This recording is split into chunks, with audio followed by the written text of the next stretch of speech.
Hello everyone, welcome back. There's been a few questions regarding printing and scaling my templates. My templates are always scaled to what I think is the correct size of the prop, but depending on your preference you might want to adjust it.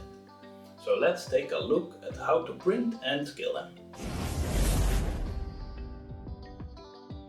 First you need to go to our channel and download a template from one of our videos.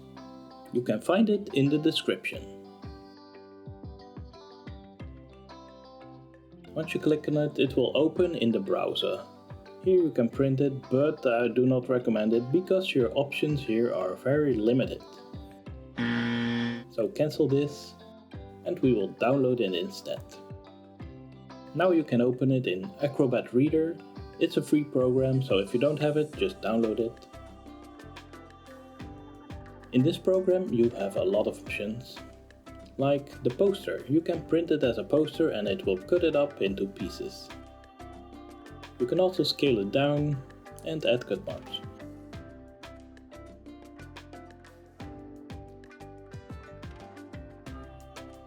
Now print it.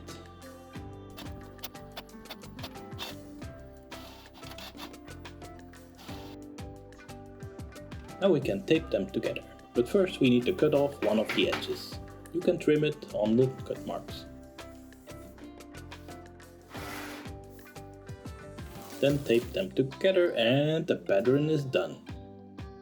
Super easy. I hope this helps and good luck working on your projects.